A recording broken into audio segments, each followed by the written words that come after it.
नमस्कार. अडीचच्या बातमीपत्रात मी विश्राम वैद्य आपलं स्वागत करतो. सुरुवातीला एक नजर ठळक बातम्यांवर. पंतप्रधानांच्या हस्ते देशातल्या 25 मुलांना राष्ट्रीय बालशौर्य पुरस्कार प्रदान. महाराष्ट्रातल्या गौरव सहस्रबुद्धेचा मरणोत्तर सन्मान. भाजपाच्या राष्ट्रीय अध्यक्षपदी अमित शहा यांची पुढल्या 3 वर्षांसाठी बिनविरोध फेरनिवड. फ्रान्सचे राष्ट्राध्यक्ष फ्रान्सवा ओलांद यांचं 3 दिवसांच्या भारत दौऱ्यासाठी चंदीगडमध्ये आगमन. प्रजासत्ताक दिनानिमित्त होणाऱ्या संचलनासाठी राजधानी नवी दिल्लीत जोरदार तयारी सुरू. दहशतवादाविरुद्ध एकत्र येण्याचं सुषमा स्वराज यांचं भारत अरब लीग सहकार्य मंचाच्या पहिल्या मंत्रिस्तरीय बैठकीत आवाहन. रस्ते वाहतूक क्षेत्राला चालना देण्यासाठी 2019 पर्यंत देशभरात 7 लाख कोटी रुपयांचे रस्ते प्रकल्प पूर्ण होतील. नितीन गडकरी. भारताच्या पी.व्ही. सिंधूनं जिंकली मलेशियन ग्रांप्री बॅडमिंटन स्पर्धा.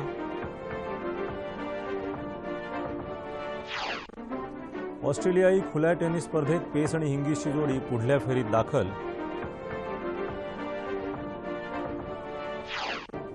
आणि अमेरिकेच्या पूर्व भागातल्या 11 राज्यांमध्ये हिमवृष्टीमुळे आपत्कालीन स्थिती जाहीर. 15 जणांचा मृत्यू. आणि आता सविस्तर वृत्त. अतुलनीय शौर्य दाखवणाऱ्या देशातल्या 25 विद्यार्थ्यांना पंतप्रधान नरेंद्र मोदी यांच्या हस्ते आज राष्ट्रीय बालशौर्य पुरस्कारानं गौरवण्यात आलं. यात राज्यातल्या 4 जणांचा समावेश आहे. त्यातल्या नागपूर इथल्या गौरव सहस्रबुद्धेला मरणोत्तर शौर्य पुरस्कार प्रदान करण्यात आला. गौरवच्या कुटुंबियांनी हा पुरस्कार स्वीकारला. 22 मुलं आणि 3 मुलींना हा पुरस्कार देण्यात आला. राज्यातल्या गौरव सहस्रबुद्धेसह शिवमपेठ रुचिताला मरणोत्तर पुरस्कारानं गौरवण्यात आलं. यावेळी बोलताना पंतप्रधान नरेंद्र मोदी यांनी या शौर्याबद्दल पुरस्कारप्राप्त विद्यार्थ्यांविषयी गौरवोद्गार काढले. कुणाचं तरी शौर्य कुणाला तरी जीवन देत असतं असं सांगत प्रत्येक व्यक्तीच्या जीवनात धैर्य निर्माण व्हायला हवं असं पंतप्रधान यावेळी म्हणाले.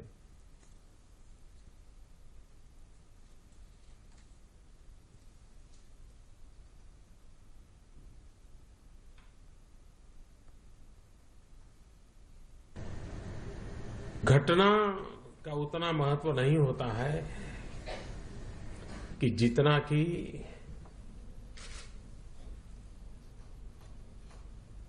उस समय, उस पल, उस बालक के मन में विचार कैसे आया और कैसे उसने कदम उठाया. हम भी देखते होंगे हमारे जीवन में भी बहुत सी घटनाएं तो घटती होगी, लेकिन उस समय हमें ध्यान नहीं आता है कि हाँ इसका जिसका ये हो सकता है. और इसलिए प्रेजेंस ऑफ माइंड और उसके अनुरूप एक्ट, उसी का परिणाम होता है कि किसी का साहस किसी को नई जिंदगी देता है. इन बालकों ने जो काम किया है उसके लिए मैं उनको बधाई देता हूं.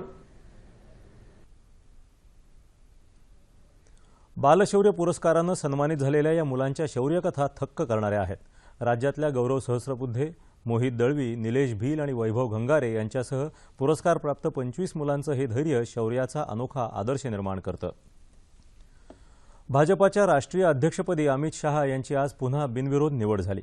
नवी दिल्लीत भाजपाच्या मुख्यालयात केंद्रीय गृहमंत्री राजनाथ सिंह, संसदीय कार्यमंत्री व्यंकय्या नायडू, केंद्रीय रस्ते वाहतूक आणि महामार्ग मंत्री नितीन गडकरी, संरक्षण मंत्री मनोहर पर्रिकर यांच्यासह भाजपाच्या अनेक ज्येष्ठ नेत्यांच्या उपस्थितीत ही घोषणा करण्यात आली.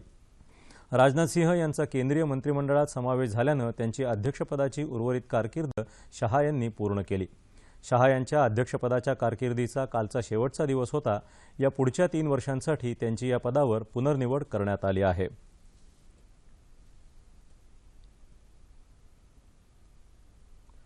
फ्रान्सचे राष्ट्राध्यक्ष फ्रान्सवा ओलांद यांचं आज चंदीगड इथं आगमन झालं. ओलांद 3 दिवसांच्या भारत दौऱ्यावर असून यंदाच्या प्रजासत्ताक दिनाचे ते प्रमुख पाहुणे आहेत. ओलांद संध्याकाळी राजधानी नवी दिल्लीला रवाना होतील. तत्पूर्वी पंतप्रधान नरेंद्र मोदी आणि फ्रान्सचे राष्ट्राध्यक्ष ओलांद आज संध्याकाळी चंदीगडमध्ये भारत फ्रान्स व्यापार परिषदेला आणि मुख्य कार्यकारी अधिकारी मंचाला संबोधित करण्याची शक्यता आहे.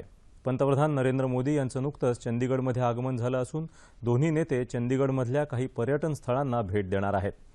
राष्ट्रपती भवनाच्या प्रांगणात उद्या त्यांचं पारंपरिक पद्धतीनं स्वागत केलं जाईल. त्यानंतर हैदराबाद हाऊस इथं पंतप्रधान मोदी आणि ओलांद यांच्या द्विपक्षीय मुद्द्यांवर चर्चा होईल आणि काही करारांवर स्वाक्षऱ्या करण्यात येतील. पॅरिस आणि पठाणकोट दहशतवादी हल्ल्याच्या पार्श्वभूमीवर दोन्ही देशांमध्ये दहशतवादावर विस्तृत चर्चा होईल.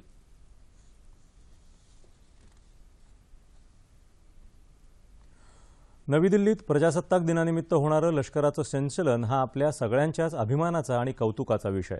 आपलं लष्करी सामर्थ्य, लष्कराची शिस्त, देशप्रेम आणि विविधतेतून एकता या सगळ्याच गोष्टींचं दिमाखदार दर्शन या संचलनातून होत असतं. देशाचा 67वा प्रजासत्ताक दिन आता केवळ 2 दिवसांवर येऊन ठेपला आहे. त्यानिमित्तानं दिल्लीमध्ये जोरदार तयारी सुरू असून काल या संचलनाची रंगीत तालीमही झाली. प्रजासत्ताक दिनाच्या संचलनात यावर्षी फ्रेंच लष्करही सामील होणार असल्यानं या रंगीत तालमीत फ्रेंच सैनिकही सहभागी झाले होते. परदेशातल्या लष्करानं आपल्या संचलनात भाग घेण्याची ही पहिलीच वेळ. 2009 साली फ्रान्समध्ये बॅस्टाईल दिनानिमित्त झालेल्या संचलनात भारतीय सैन्याची पथकं सामील झाली होती. Belongs to the Music of Infantry of French Army, consisting of 48 musicians being led by Major Anurag चंद्र हाथी बरुआ. कोर का आदर्श वाक्य पशु सेवा अस्माकम धर्म. नौसेना का brass band. Grand master chief petty officer salute in base now.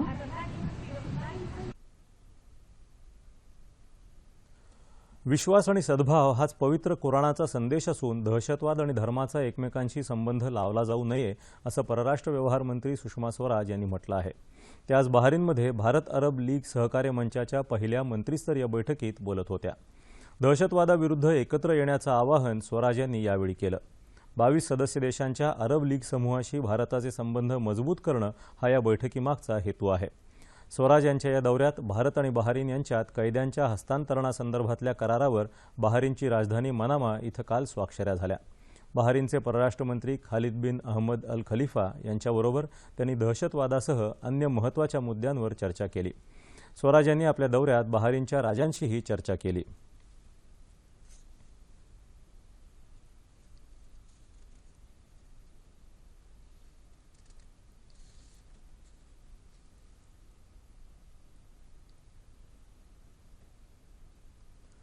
रस्ते वाहतूक क्षेत्राला चालना देण्याच्या दृष्टीनं 2019 या आर्थिक वर्षापर्यंत देशभरात 7 लाख कोटी रुपयांचे रस्ते प्रकल्प पूर्ण होतील असा विश्वास केंद्रीय परिवहन मंत्री नितीन गडकरी यांनी व्यक्त केला. मुंबईत आयोजित करण्यात आलेल्या एका कार्यक्रमात ते काल बोलत होते. रस्ते प्रकल्प पूर्ण करण्यावर सरकारचा भर असून सध्या रोज 30 किलोमीटर रस्ते बांधण्यात येत असल्याची माहिती त्यांनी दिली. येत्या 2 वर्षात हे प्रमाण दर दिवशी 100 किलोमीटरपर्यंत वाढवण्यात येणार असल्याचं गडकरी यांनी सांगितलं. राज्यातही येत्या 5 वर्षात 2 लाख कोटी रुपयांचे रस्ते बांधण्याचं उद्दिष्ट असल्याचं ते म्हणाले. दरम्यान नितीन गडकरी यांच्या हस्ते काल भंडारा आणि गोंदिया जिल्ह्यातल्या 10,000 कोटी रुपयांच्या विकास कामांचं भूमिपूजन झालं. राज्यात भंडारा इथल्या वैनगंगा नदीवरून जलवाहतूक लवकरच सुरू होईल अशी माहिती गडकरी यांनी यावेळी दिली.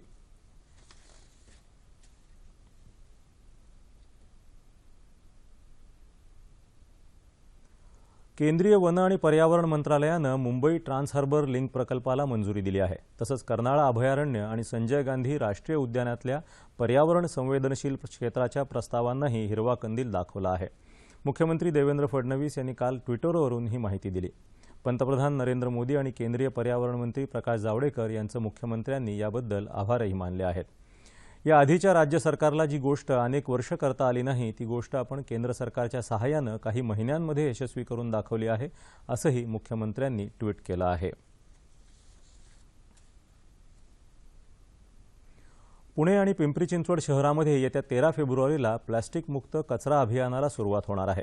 केंद्रीय पर्यावरण मंत्री प्रकाश जावडेकर यांनी काल पुण्यात घेतलेल्या पत्रकार परिषदेत ही माहिती दिली. या अभियानासंदर्भात दोन्ही महानगरपालिकांचे आयुक्त आणि अधिकारी यांच्यासोबत जावडेकर यांची बैठक झाली. सध्या कचऱ्यामध्ये प्लॅस्टिकचं प्रमाण वाढत आहे, त्यामुळे त्याची विल्हेवाट लावणं हे प्रशासनाला अवघड जात आहे. प्लॅस्टिकच्या वापरासंदर्भात जनजागृती करण्याच्या उद्देशानं पर्यावरण विभाग आणि महानगरपालिकांच्या माध्यमातून हे अभियान राबवण्यात येणार असल्याचं ते म्हणाले. या अभियानामध्ये शालेय आणि महाविद्यालयीन विद्यार्थी सहभागी होणार असून त्यांना याबाबत शपथ दिली जाईल आणि त्यानंतर ते आपल्या परिसरात प्लॅस्टिक कचरा गोळा करतील. शिवाय लोकांना प्लॅस्टिक न वापरण्याचं आवाहनही करतील अशी माहितीही जावडेकर यांनी या पत्रकार परिषदेत दिली. समाजात परिवर्तन घडवण्यासाठी व्यसनमुक्ती आवश्यक असल्याचं केंद्रीय रस्ते वाहतूक आणि महामार्ग मंत्री नितीन गडकरी यांनी म्हटलं आहे. गोंदिया इथं 4थ्या राज्यस्तरीय व्यसनमुक्ती साहित्य संमेलनाचा समारोप काल झाला, त्यावेळी ते बोलत होते. यावेळी राष्ट्रपिता महात्मा गांधी व्यसनमुक्ती सेवा पुरस्कारानं 52 संस्था आणि व्यक्तींचा सत्कार करण्यात आला. सामाजिक दायित्वाची भावना वाढली तर निश्चितच सामाजिक सुधारणांना गती येईल, असं गडकरी म्हणाले. मुक्ता पुणतांबेकर यांच्या अध्यक्षतेखाली झालेल्या या संमेलनात 10 ठराव मंजूर करण्यात आले.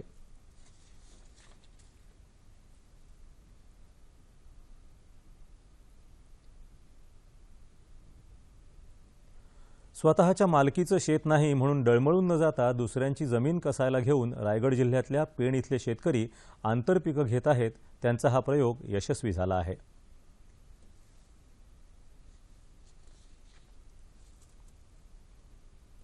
पेण तालुक्यातल्या बेलवडे या गावातले भरत घरत आणि बाळाराम घरत हे 2 शेतकरी दुसऱ्याचं शेत भाड्यानं घेऊन 3 एकर शेतामध्ये विविध आंतरपिकं घेतात. भात शेतीसोबतच ते कलिंगड, वांगी, टोमॅटो, भाजीपाला यांसारखी पिकं घेत आहेत. या भागात खरं तर पाण्याची टंचाई असते. मात्र या शेतकऱ्यांनी आंबेगाव धरणामधून येणाऱ्या सांडपाण्याच्या ओढ्यात बंधारे बांधून ते पाणी शेतात वळवलं. ही आंतरपिकं याच पाण्यावर घेतली जातात. साधारण आम्हाला वर्षाला पुरेल एवढी मिळकत मिळते. त्याच्यामुळं आणि इतर मेहनत अतिशय करायला लागते. बंधारे बांधायला लागतात मजूरकर घेऊन किंवा जेसीबी लावून आम्हाला विहिरींचा सहाय्य घ्यायला लागतो. आणि त्याच्यामुळं आम्ही मिळणाऱ्या पाण्यावर अगदी मुबलक पाण्यावर आम्ही भाजीपाल्याचा व्यवसाय करतो. हे शेतकरी दरवर्षी भाड्यानं शेत घेऊनच आपला उदरनिर्वाह करतात. गेल्या 30 ते 35 वर्षांपासून घरत यांचा हा प्रयोग सुरू आहे. या शेतीमुळे बी बियाणं, औषध फवारणी आणि कामगारांची मजुरी वगळता 3 ते 4 महिन्यांच्या कालावधीत 1 लाखांपर्यंत फायदा होतो. एकरी 300-350 किलो वाल चवली किंवा मुगाचे उत्पन्न मिळतं आम्हाला. तर ही शेती जी आम्ही लावलेली आहे ही 80% सेंद्रिय खतावर लावलेली आहे. आणि या शेतीचा माल जो आम्ही नेतो तो पेन मार्केटला जायला लागतो. हा माल स्थानिक कृषी बाजारात विक्रीसाठी नेला जातो. या शेतकऱ्यांसाठी ही शेती फायद्याची ठरताना दिसत आहे. प्रतिकूल परिस्थितीत या दोन्ही शेतकऱ्यांनी स्वबळावर राबवलेला हा प्रयोग स्वतःच्या मालकीचं शेत नसलेल्या शेतकऱ्यांनी करायलाच हवा. बीड जिल्हा सध्या पाणी टंचाईला सामोरा जात आहे. नागरिकांना पाण्यासाठी वणवण भटकावं लागतं. मात्र गावातील नागरिकांना स्वच्छ पाणी मिळावं यासाठी जिल्ह्यातल्या कुसळंब ग्रामपंचायतीनं गावात सार्वजनिक शुद्धीकरण यंत्र बसवून पाणी वाटप सुरू केलं आहे. दुष्काळामुळे जमिनीतली पाणी पातळी खोलवर गेली आहे. त्यामुळे पाण्यामध्ये क्षारांचं प्रमाण वाढलं आहे. हे क्षारयुक्त पाणी प्यायल्यामुळे इथल्या नागरिकांना अनेक लहान मोठे आजार होतात. या पार्श्वभूमीवर नागरिकांना स्वच्छ आणि शुद्ध पाणी मिळावं यासाठी कोसळंब ग्रामपंचायतीनं गावात 5000 लिटर क्षमतेचं पाणी शुद्धीकरण यंत्र बसवून पाणी वाटप सुरू केलं आहे. यासाठी गावच्या सार्वजनिक पाणीपुरवठा योजनेतून पाणी घेतलं जातं. हे यंत्र ग्रामस्थांनी स्वखर्चानं बसवल्यानं अत्यल्प म्हणजे 1 रुपयात 4 लिटर पाणी नागरिकांना मिळत आहे.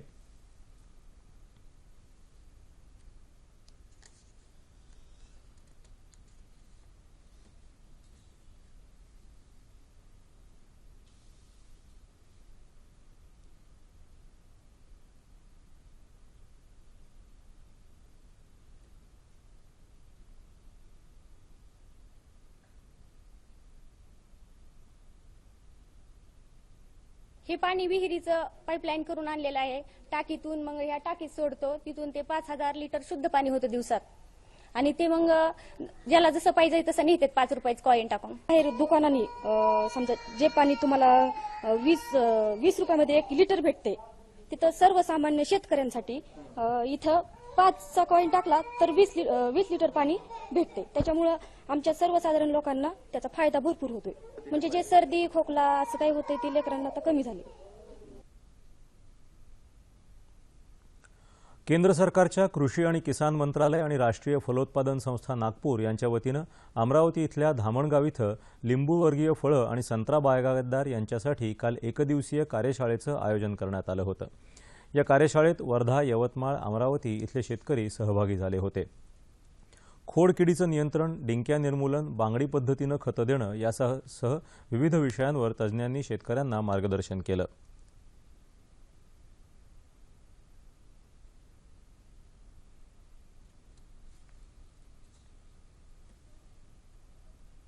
जे नवीन नवीन तंत्रज्ञान येत आहे त्या तंत्रज्ञानानुसार कशी कलमाची लागवण करावी, जमीन कशी असावी, त्याच्यावर लागवण कशी करावी, कलमा कशी वापरावी, त्याच्यानंतर कारण की हे संत्रा हे उत्पादन जे आहे हे 25 ते 40 वर्ष वयापर्यंत चालणारं पीक आहे. म्हणजे एका तऱ्हेनं हे कास्तकाराचं एक दुकान आहे. त्याचं चांगलं नियोजन करून त्याच्यापासून कसं आपण चांगलं उत्पादन घेऊ शकतो त्याच्याबद्दल त्यांनी आम्हाला मार्गदर्शन करण्यासाठी हे नियोजन करण्यात आलेलं आहे कार्यक्रम त्यांच्याकडून.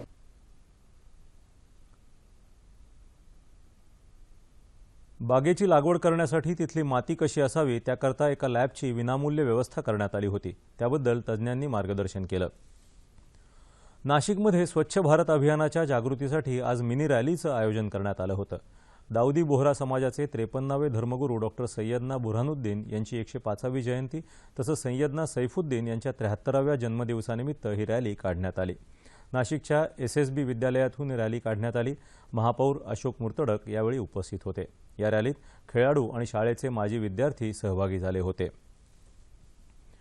धुळे शहरात इंधन बचत पंधरवडा आयोजित करण्यात आला आहे. 16 जानेवारीपासून सुरू झालेल्या या पंधरवड्यात इंधन बचतीसंदर्भात जनजागृती करण्यासाठी विविध उपक्रमांचं आयोजन करण्यात आलं आहे. या निमित्तानं आज धुळ्यातील सर्व भारत गॅस वितरक आणि भारत पेट्रोलियम पंप डीलर्स यांच्या वतीनं भव्य सायकल रॅली काढण्यात आली. यावेळी जनतेला आणि कर्मचाऱ्यांना भारत पेट्रोलियमचे वरिष्ठ विक्री अधिकारी विवेक विसे यांनी इंधन बचतीची शपथ दिली. अप्पर पोलीस अधीक्षक चंद्रकांत गवळी यांच्यासह अनेक मान्यवर यावेळी उपस्थित होते.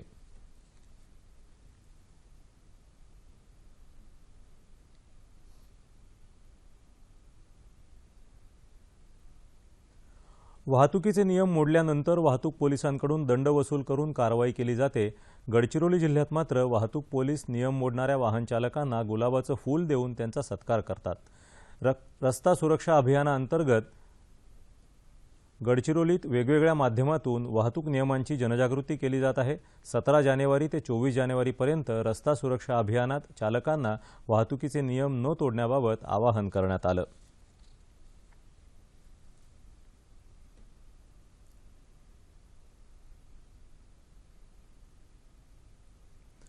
अवयवदानासाठी लोकांनी पुढाकार घेऊन मोठ्या प्रमाणात गरजूंना अवयवदान करावं या संदर्भात जनजागृती करण्यासाठी मुंबईतल्या हिंदुजा रुग्णालयात आज एका कार्यक्रमाचं आयोजन करण्यात आलं होतं. यावेळी 50 अवयवदात्यांचा सत्कार करण्यात आला. ज्येष्ठ अभिनेते शिवाजी साटम यावेळी उपस्थित होते. या उपक्रमाचं हे 10वं वर्ष आहे.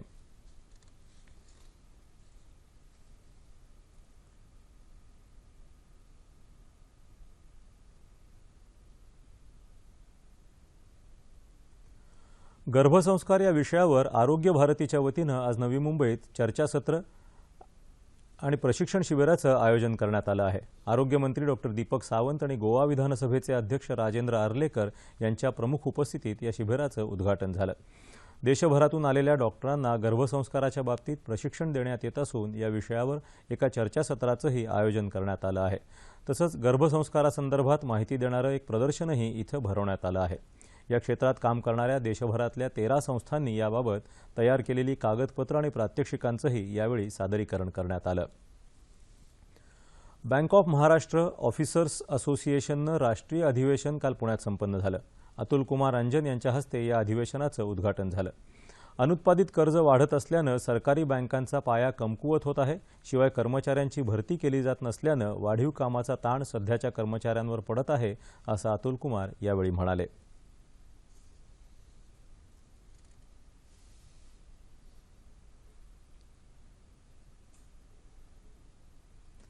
शालेय पोषण आहार ही विद्यार्थ्यांचा आहार गुणात्मक आणि पोषण मूल्यादृष्टी वृद्धिंगत करणारी योजना.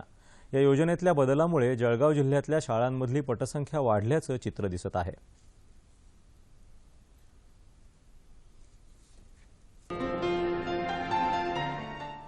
स्टेनलेस स्टीलची ताटं, ग्लास, पंक्तीचा थाटमाट हे दृश्य कोणत्या लग्न कार्यातलं नाही तर ते आहे विद्यार्थ्यांसाठी शाळेत असलेल्या स्नेहभोजन आणि अतिथी भोजनाचं. राज्य सरकारनं सुरू केलेल्या शालेय पोषण आहार योजनेला आता जोड मिळाली आहे ती स्नेहभोजन आणि अतिथी भोजन उपक्रमाची. जळगाव जिल्ह्यातल्या पारोळा तालुक्यात 164 शाळा असून 24,000हून अधिक विद्यार्थी इथं शिकतात. तालुक्यातल्या प्रत्येक शाळेत या उपक्रमासाठी किचन शेड उभारण्यात आले आहेत। धान्य ठेवण्यासाठी सुरक्षित व्यवस्था तसंच स्वच्छतेकडेही लक्ष दिलं जात आहे। शिवाय दररोजच्या जेवणासाठी एका पालकास अतिथी म्हणून आमंत्रित केलं जात आहे।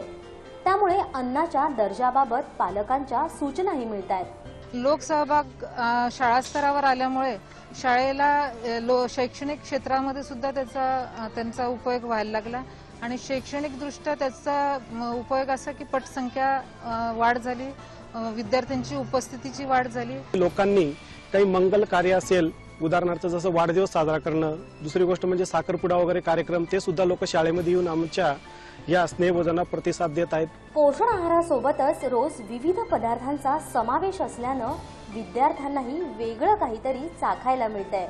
आम्हाला दैनंदिन जीवनात रोज वेगवेगळ्या प्रकारचे पदार्थ दिले जातात। तसेच सोमवारी आणि शनिवारी पूरक आहार म्हणून आम्हाला बिस्किटे, सोनपापडी, चिक्की वगैरे अशा वस्तू सुद्धा दिल्या जातात। म्हणून आम्हाला शाळेत यायला खूपच आनंद होतो। म्हणून आमची शाळेची संख्या खूप जास्त पटीने असते। शाळेविषयी मुलांना गोडी निर्माण व्हावी म्हणून जळगावमध्ये राबवण्यात येत असलेला हा नक्कीच स्तुत्य उपक्रम आहे।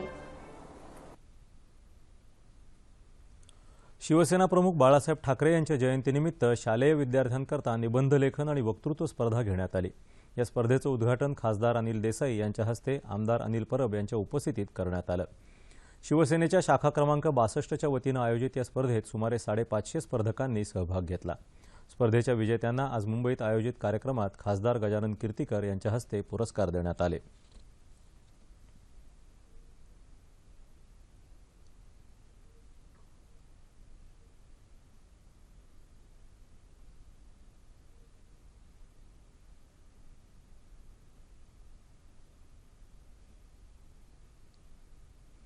श्री साई क्रीडा मंडळ आणि शिवसेना शाखा क्रमांक 194 यांच्या वतीनं शिवसेना प्रमुख बाळासाहेब ठाकरे यांच्या जयंतीनिमित्त काल मुंबईत राज्यस्तरीय कबड्डी स्पर्धा घेण्यात आली।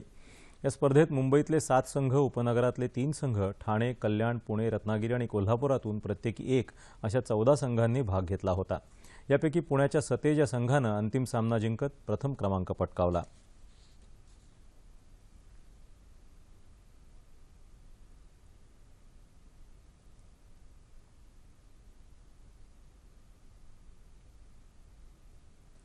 भारताच्या पी.व्ही. सिंधूनं मलेशियन ग्रांप्री बॅडमिंटन स्पर्धेचं आज अजिंक्यपद पटकावलं।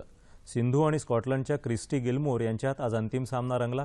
या सामन्यात सिंधूनं क्रिस्टीचा 21-15, 12-9 अशा गेममध्ये पराभव केला। सिंधूचं या मोसमातलं हे पहिलंच विजेतेपद आहे। यापूर्वी 2013, 14 आणि 15 मध्ये मकाऊ खुली बॅडमिंटन स्पर्धा सिंधूनं जिंकली होती। ऑस्ट्रेलियन खुल्या टेनिस स्पर्धेत मिश्र दुहेरी गटात भारताचा लिएंडर पेस आणि त्याची जोडीदार स्वित्झर्लंडची मार्टिना हिंगिस या जोडीनं दुसऱ्या फेरीत प्रवेश केला आहे। आपल्या पहिल्याच सामन्यात पेस हिंगिस या इंडो स्विस जोडीनं रशियन ब्रिटिश जोडीचा 6-3, 7-5 अशा सरळ सेटमध्ये पराभव केला। पुरुष दुहेरी गटात भारताच्या रोहन बोपण्णा आणि रोमानियाच्या फ्लोरिन मर्जे या जोडीला मात्र पराभवाचा सामना करावा लागला। बोपण्णा मर्जे जोडीवर ह्यू मिर्नी जोडीनं 4-6, 3-6 अशी मात केली।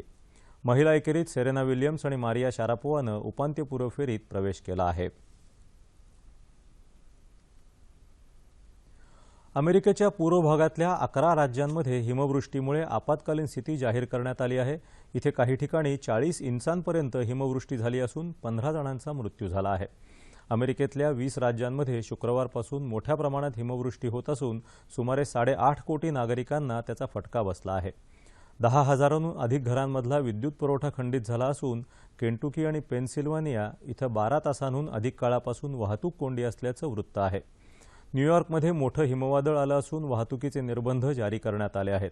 न्यूयॉर्कमधली सर्व विमान उड्डाणं रद्द करण्यात आली असून पूल आणि बोगदे बंद करण्यात आले आहेत। रेल्वे सेवाही बंद ठेवण्यात आली आहे।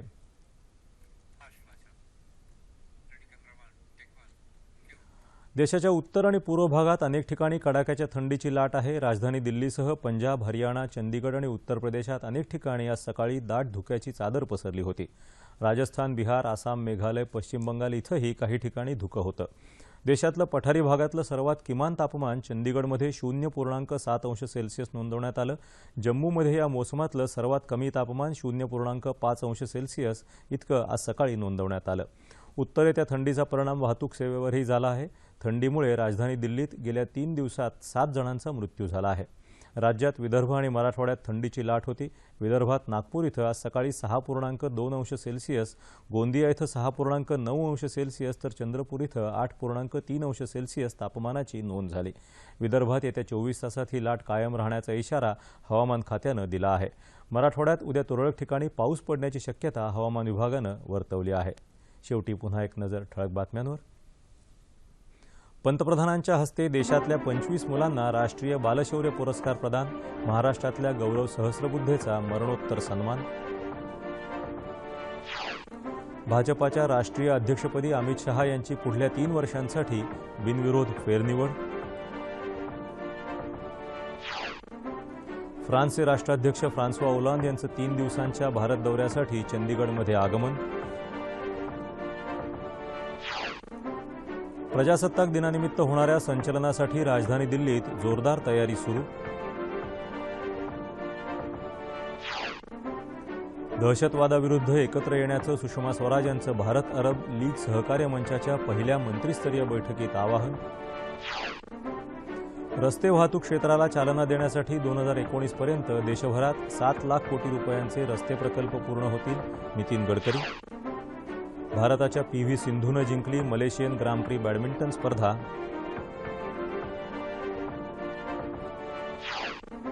ऑस्ट्रेलियाई खुल्या टेनिस स्पर्धेत पेस आणि हिंगीसची जोडी पुढल्या फेरीत दाखल.